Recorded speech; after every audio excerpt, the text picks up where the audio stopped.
नमस्कार, मी रेणुका अर्थात तुमची मुक्तावली. शब्दवारीच्या आजच्या भागात तुम्हा सर्वांचं खूप खूप स्वागत.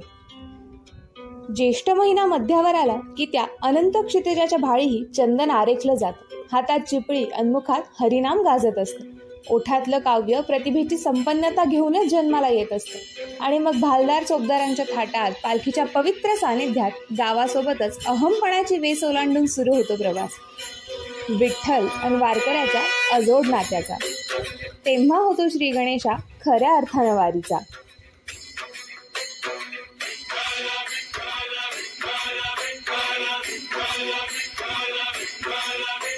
मराठी मातीच्या पाऊलखुणा जपणाऱ्या वारीचा इतिहास तसा 600-700 वर्षांचा. मात्र विचाराचा भाग असा की एवढ्या मोठ्या काळापासून चालत आलेल्या या नेमाचा कंटाळा कसा येत नसेल.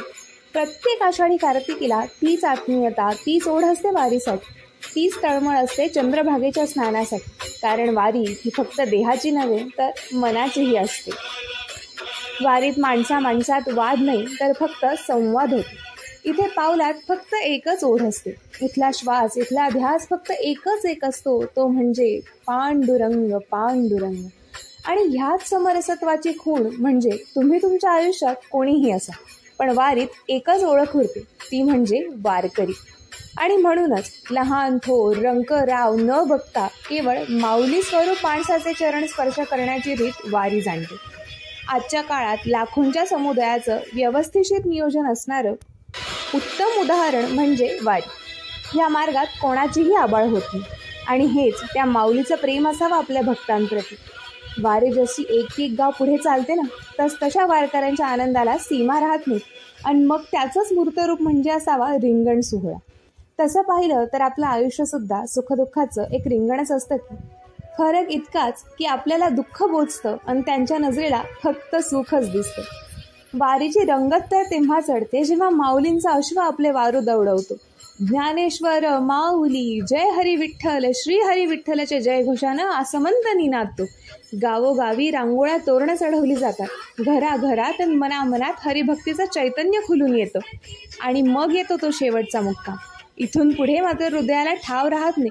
डोक्यावरची तुळस, गळ्यातली विणा उल्हासित होते. पावलांचा धावा सुरू होतो आणि ज्या क्षणी चंद्रभागेच्या पाण्यात स्नान करून कळस पाहिला, तो आनंद काय वर्णावा.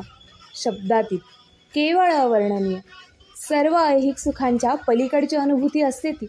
सगुण निर्गुणाचा भेद बाजूला राहतो आणि मनातल्या भक्तीलाच एक साकार रूप येतं. त्यालाच कोणी विठ्ठल तर कोणी पांडुरंग म्हणतं. थोडक्यात वारी म्हणजे काय तर हरी नामो ओठावरी भाळी चंदन अबीर. हरी नामो ओठावरी भाळी चंदन अबीर. पाहण्या विठूची पायरी भक्त झालासे अधीर. हाती मृदुंग चिपळी भोवती रिंगण सोहळा. हाती मृदुंग चिपळी भोवती रिंगण सोहळा. वाजे ब्रह्मानंदी टाळी पाहे चंद्रभागा डोळा. नाही मनी दुजा भाव अंतरी भक्ती प्रेम वाहे. नाही मनी दुजा भाव अंतरी भक्ती प्रेम वाहे. पांडुरंग एकठाव पंढरपुरी वाट पाहे. चित्त धावा करी दिसे मंदिरी कळस. चित्त धावा करी दिसे मंदिरी कळस. उल्हासली सारी वारी घेऊनी मंजिरी तुळस. अगाधरणीच्या वैकुंठी 7 जन्म उद्धरले. अगाधरणीच्या वैकुंठी 7 जन्म उद्धरले. पाहता सावळी ती मूर्ती नयनी विठ्ठल बरसे. नयनी विठ्ठल बरसे.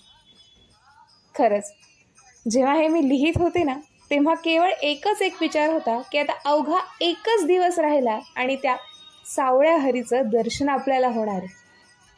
केवळ कल्पनेनेच अंगावर शहारे येतात.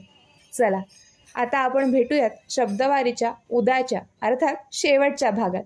तोवर बोला पुंडलिक वरदे हरी विठ्ठल.